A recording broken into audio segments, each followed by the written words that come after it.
Esto y Les Fartures, con David Castañón. Cuando te acuerdes de mí, vas a mandarme al infierno. Tiene sentido vivir cuando perdemos el tiempo. Y si te acuerdas de mí, voy a joderte el presente. No me da miedo decir que voy a quererte siempre. Los chicos han venido abajo, yo no. Sé que no nos va a hacer mejores otra nominación. Se trata de algo mucho más profundo, de hacer un poquito mejor el mundo. Y nada más puedo leer hasta aquí. Bueno, seguimos. Un invitado repite, que oye, no se tiene todos los días en las Fartures a toda una estrella Michelin, pero bien, también acompañado de un compañero de Samuel, que es el jefe de sala y el que nos da de beber también en el Ayalga. Ya sabéis que, bueno, Ayalga y estrella Michelin que tenemos en Ribesella, en un hotel indiano precioso, la cristalera con vistas a la playa. O sea, para mí uno de los sitios más guapos. Y claro, luego lo complicado ya que lo que estés comiendo en el plato te a la altura de lo que estás viendo por allí. En este caso sí se cumple, y de lo que estás bebiendo también, Samuel, que tú en esto tienes mucho que ver. Pasaron unas cosas ahí, ¿no? Y a mí prestábame que viniera Israel, que viniera Samuel y que nos comentaran y que charráramos, porque esto de los cotilleos de la gastronomía, yo que intento vivir allí en ellos, pero a mí a veces préstame por la vida cuando ganen los buenos. ¿Qué tal estáis? Bueno, yo encantado. ¿Tú qué tal, Samuel? Fantástico. Bien, ¿no? ¿Cuánto lleves ya en Ayalga, Samu? Yo llevo en Ayalga un año. Un año. Empecé en el 24, lo hice un poco partido porque hice un verano y después regresé. Tengo la gran suerte que me llevo fantástico con Israel y tenemos una relación pues muy bonita y especial. Lo considero mi mentor primero que todo. Y pues es un honor para mí estar defendiendo su cocina. Por eso hay que pues echar mucho para adelante y esforzarse por lo menos lo mismo que se esfuerza Israel en cocinar, en defenderlo y en que la gente, el cliente, vea el trabajo que hay detrás en la cocina. ¿Y de dónde es? Yo soy brasileño. Brasileño. Pero fales muy bien, tío. He dado muchas vueltas. Muy bien, ¿eh? Sí, más yo soy brasileño, sí. Lo del bigote te lo preguntaron ya muchas veces, ¿no? Ya me tío fascinado, tío. ¿La gomina que eches ahí o qué? Bueno, los oyentes no lo están viendo, pero tengo un bigote bastante peculiar. Y si se pasan por el paseo de Ribadesella lo van a ver, porque está ahí una cristalera que parece un acuario, ¿no? Un escaparate. Pero sí, bueno, es un poco sello y marca personal. Lo peino con cera y ya que no soy alto, soy guapo, pues tengo que tener te da algo. Puntazo, te da un puntazo. Te queda bien. Bueno, ya sabéis que os sonará, ¿no? Marcos Granda, una persona que tiene, no sé cuántas estrellas Michelin son en España, pero un montón, 7, 8, ¿no? Siempre anda ahí con Berasategui a ver si lo agarra, tienen ahí los dos un poco. Y era, bueno, la persona que empezó el proyecto de Ayalga en su momento, en Ribesella. Consiguió la estrella Michelin y, bueno, y es verdad que, bueno, igual no da basto. Yo una de las personas que tuvo invitado siempre a venir a este programa, de momento no lo conseguimos, ya vendrá en algún momento y ya hablaremos también, pero llegó un momento en que se desvinculó ya del proyecto, ¿no? Entonces, a la hora de desvincularse del proyecto sí que empezó a salir en toda la prensa asturiana, por lo menos, que yo vi, bueno, pues como que se iba a la estrella Michelin y yo decía, parar, pero si el que está cocinando aquí y el mismo que estaba antes y ahora para encima va a poder... voy a decir, florecer y hacer la cocina que a él le apetece, que yo, uno de los cocineros con más talento que yo conozco, ¿por qué iban a quitar la estrella Michelin, no? Entonces, toda esta convulsión que hubo varias semanas en la prensa asturiana y en los... bueno, ya sabes, en estos foros de gastronomía en la que estamos por ahí metidos, al final se impuso la cordura, y la cordura es que la estrella Michelin en Ayalga sigue con Israel Moreno y con todo el equipo, ¿no? ¿Isra? Sí, así es. Vamos a ver. ¿Resumílo bien? Sí. Vale. A ver, llegó un momento, una transición. Marcos decidió que quería dedicarse a otros proyectos y que Ayalga no era su prioridad, y entonces el hotel habló conmigo, como ya sabéis, la dirección del hotel, tanto la familia propietaria como el director se sentaron conmigo, me dijeron, ¿qué te parece? ¿Vamos para adelante? ¿Estás preparado? ¿Te ves capacitado? ¿Quieres seguir? Yo le dije que sí, que íbamos con todo. Ellos me apoyaron desde el primer momento, pero después, bueno, hay una palabra que me gusta a mí decir mucho en Asturias. No me gusta enfadarme, pero hay muchos babayos. Y se dijeron muchas babayáes. Y justo fue un momento que estaba yo de vacaciones en Malasia con mi mujer. Sí. Y Todos escribiéndote WhatsApp, ¿sabes? Todo era cambio horario. O sea, como sabéis, yo soy de Albacete, Sí. Me despierto, el Albacete le había ganado al Madrid, yo feliz de la vida, pero por otro lado me empiezan a decir que si hemos perdido la estrella, que si se cierra el restaurante, o sea, se volvió todo muy, muy convulso. Tuvimos que hacer muchos comunicados, explicar a todo el mundo que el proyecto seguía igual. De hecho, tuvimos que dirigirnos a la guía Michelin, hablar con ellos, presentarles que el proyecto seguía intacto y con ganas de crecer y de ir a más. De hecho, hace poco volvimos a reformar, tenemos una zona de aperitivo con una barra de mármol, una chimenea, mesitas altas. ¿Sí? Sí, es la última reforma que hemos hecho. Y nada, fue eso. La verdad que sí que nos enfadamos y tuvimos que pelear con algún medio que incluso no quería quitar su noticia porque pensaba que tenía la razón, pero no. Claro, bueno, lo primero, que cuando publiques algo hay que llamar y preguntar, que yo un poco lo que, no sé, yo te pregunté a ti, porque es verdad que yo no sabía cómo van estas cosas, ¿no? Si yo pensaba que una estrella Michelin se asocia a un restaurante y a lo bien que se come, no a una persona. Si la persona no está, por lo menos hasta que vuelva a haber una nueva guía, salvo que cierre el local, yo entiendo que la estrella continuaba, ¿no? Y es verdad que luego al año pues habría que ver si se revalidaba o no, pero bueno, hasta entonces yo no ponía en duda, pero sí es verdad que cuando cambió un poco y tú ya te hiciste cargo, que ya lo sabes, o sea, a mí lo que me sorprende, porque quien cocinaba y eres tú, que ya lo sabes, sí que fueron de la guía a, digamos, a, bueno, ver un poco cómo estaban las cosas y si se seguía comiendo igual de bien, ¿no? Sí, eso es así. Como Vamos, siempre, que las cosas están controladas, que a mí eso también me parece bien, ¿eh? También me parece bien. Yo como siempre digo, mucha gente habla porque no conoce a la guía. Claro. La guía roja tiene su forma de trabajar y son muy serios, muy estrictos y es así. En el momento que haya un cambio en cualquier proyecto, ellos van a venir a verte como todos los años y después decidirán si sí o si no.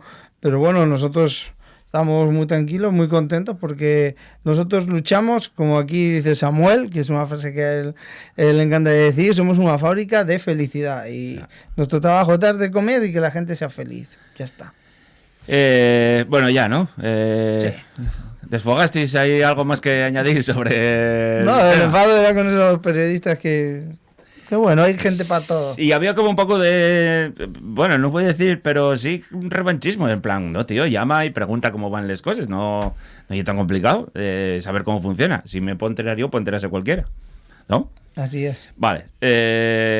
Por eso digo que al final triunfó, ganaron los buenos. Tenemos una estrella Michelin en Ribesella, donde se come muy bien y además es un sitio muy guapo. Sambu, te va a tocar a ti. También se bebe muy bien allí. Y es un brasileño que da de beber mucho asturiano, que no yo lo habitual en una estrella Michelin asturiano. A ver, por supuesto, siempre hay que tirar por el producto local. Sí, dices por supuesto, pero ya te digo yo que no inyectan su puesto. Lo que pasa es que hay que entender pues los vinos asturianos, que estamos hablando justo de los vinos, hay que entender los vinos asturianos por lo que son. Y un tinto no tiene que ser todos un Rioja o un Ribera. Uh-huh. Los tintos, hay una variedad enorme de estilos, de gamas de tintos que te pueden servir como aperitivo o que te pueden servir con un pescado.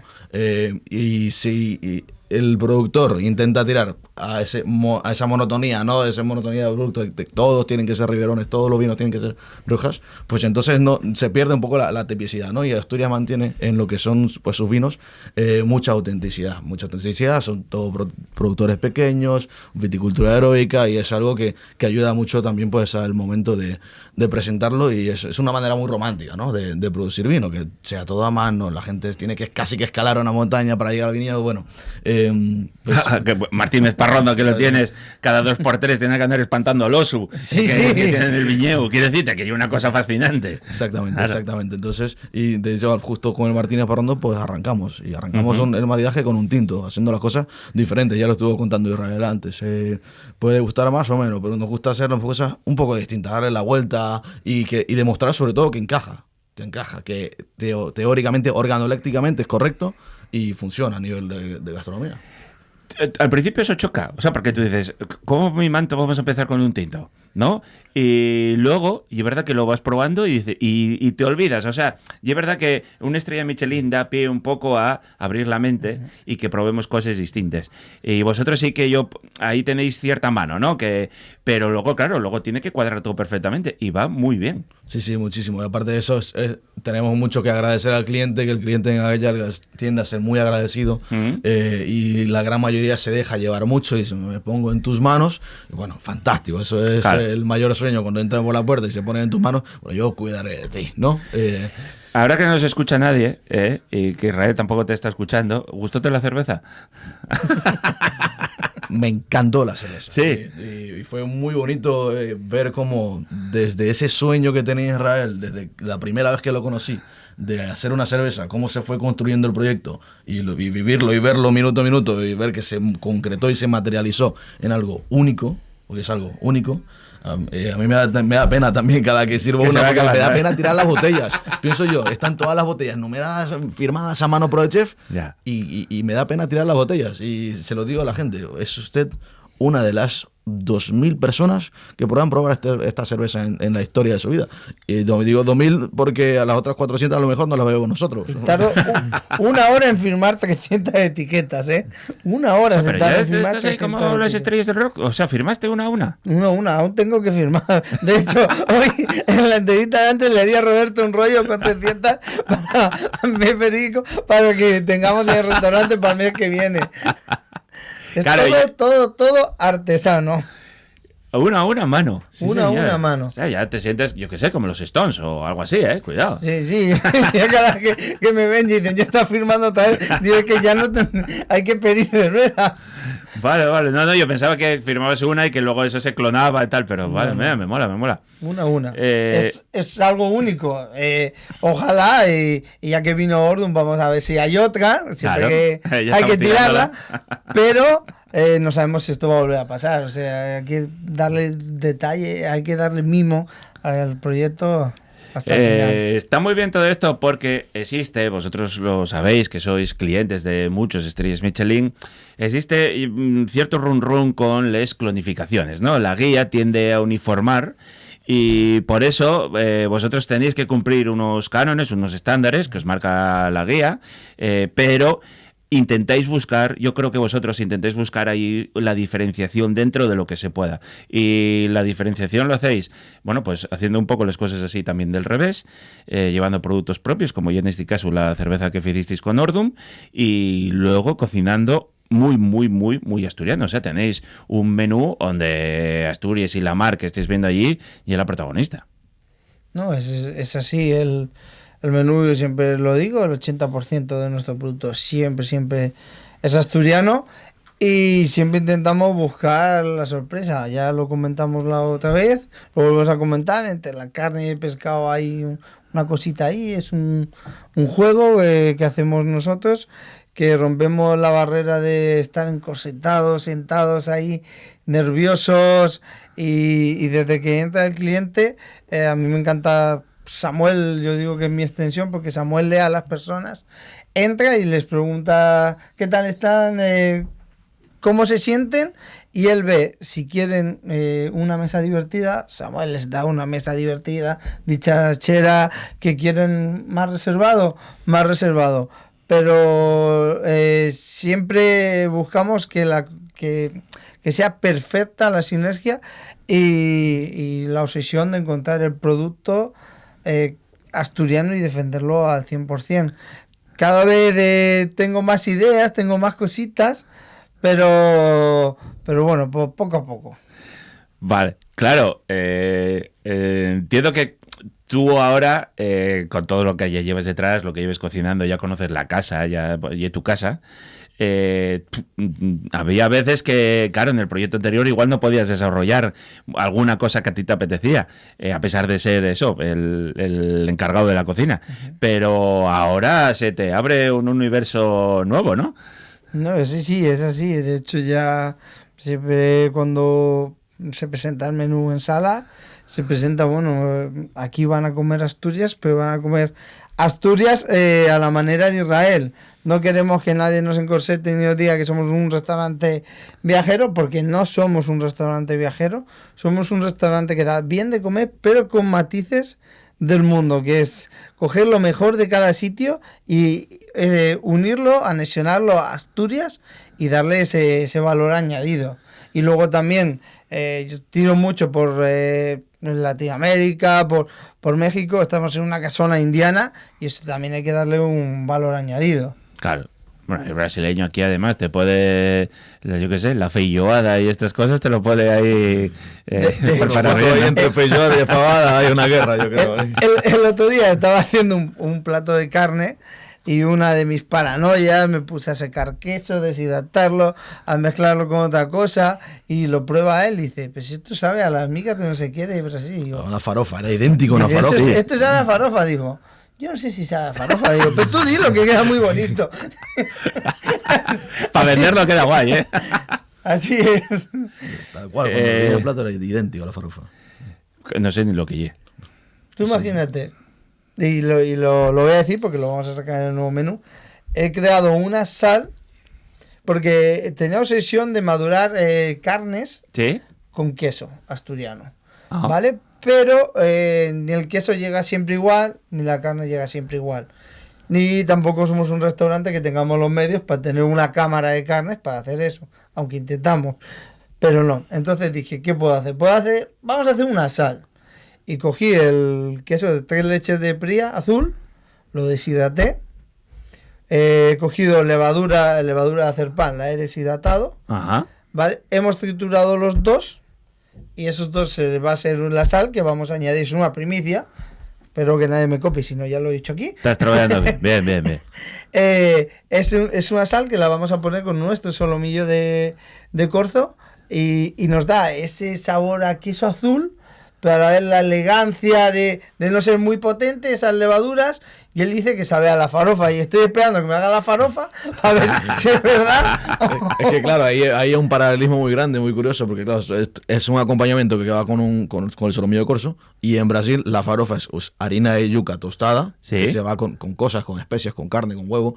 Y se utiliza en los asados como un acompañante. Entonces es como que el momento y el objetivo, ¿no?, de ese crujiente es lo mismo, en dos culturas completamente distintas. Y sin quererlo, tú no conocías el plato. No, yo de hecho ese plato no lo conocía y yo era por la obsesión de que quería juntar el queso azul y la carne sí o sí, pero no quería que los dos se tapasen. Dije, ¿cómo podemos hacerlo? Dije, pues podemos poner un cuenquecito con esa sal y que el cliente juegue. A mí me maravilla cómo se te ocurren esas cosas. O sea, yo en plan, ¿qué tiene que pasar por esa cabeza? Porque luego, lo primero a ti se te tiene que ocurrir, pero luego tienes que llevarlo a cabo. Y eso son días y días y horas de pruebas hasta conseguir que tú dices, ya está. Pero tú para preparar un menú, ¿cuántos menús preparas al año, más o menos? 4 menús. 4 menús. ¿Y cuánto te puede llevar, grosso modo, de preparación un nuevo menú? Un nuevo menú, 2 meses. Eso. 3 meses incluso algún plato, porque no llegamos a cerrarlo, no llegamos... De hecho, este nuevo menú hemos cambiado todo, menos la carne, ¿sí?, porque no llegamos a cerrarlo el plato completo como queríamos.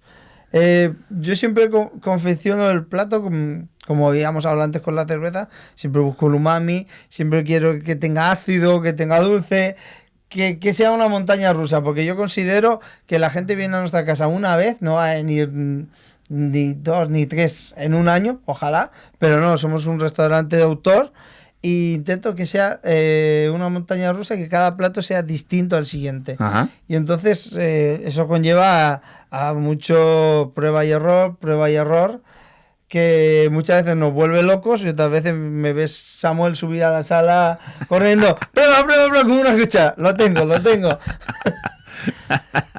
Desquiciado. Y es bonito también como Israel hace parte a todo el equipo, por supuesto, del proceso creativo también. Y todos ponemos un poquito, él va creando y al final cuando probamos todo, pues se llega a algo más grande todavía. Eso es indispensable. Yo pienso, tú lo conoces más, pero en esto Israel es muy bueno en lo que lleva el trabajo de equipo y hacer partícipes de los éxitos a los demás, que a veces no es lo habitual, que ya sabes que este mundo de la cocina hay un mundo de egos y es complicado encontrar a gente, no voy a decir humilde, él es muy consciente de lo que él consiguió, pero sí que y un trabajo y un equipo. Evidentemente, una estrella Michelin sin un equipo bueno detrás que funcione, y es muy difícil de mantener. Sí. Claro. A mí me gusta mucho cuando hacemos el menú, yo cojo e intento llegar a un pelín antes o que ellos estén haciendo el servicio, dando el servicio y yo haciendo las pruebas. Ellos tengo la manía de que no me hablen. Yo, no me habléis, por favor, porque tengo mucha curiosidad. ¿Y esto qué? ¿Y esto qué? No sé qué. Y yo voy probando y cuando ya creo que el plato está más o menos o que puede ser el plato final, entonces hago 3-4 platos y llamo a todos. Y todo el mundo, todos los chicos de prácticas, el chico del office, los cámaras, todo el mundo viene, lo prueba y a todo el mundo le pregunto, ¿qué te parece? ¿Te gusta? ¿Te gusta? Y ellos me dicen, pues si me parece soso, pues sí me gusta, pues no tal. Claro. Y yo así veo y también testeo realmente si le va a gustar al cliente o no. Porque que yo lo pruebe y diga qué rico está, soy un egocéntrico de la Virgen. Le tiene que gustar a todo el mundo. No, eso no es así. Hay que hacer un plato que nos guste a todos. O si no a todos, al 90% de las personas que lo prueben. Y eso a ellos les encanta. Claro. Y luego me dan un montón de tips que dice, ¿y por qué no pones esto? Y tenemos un montón de chicos mexicanos. Oye, en México mi abuela hacía no sé qué. ¿Y cómo lo hacía tu abuela? Vamos a probar eso, a ver qué tal. Claro. Pero ese proceso creativo es maravilloso. Lo que pasa es que es muy exigente, que tengas que hacerlo 4 veces al año y luego, mientras ya tienes el menú, que te vayas adaptando al producto que te viene, que a veces no es el mismo durante los 4 meses que está, y es todo complicado, Pero bueno, está bien que la gente sepa esto, porque dicen, ya que voy a pagar allí no sé cuánto. Dices, bueno, y que hay mucho trabajo detrás de muchas personas detrás, ¿no? No, ahora mismo cuando el menú comenzamos con un caldo de verduras. ¿Cuánto cuesta, más o menos? El menú, el corto cuesta 99 y el largo 140. Vale. Que son, el corto son como 15 entre pases y bocaditos y el otro 19.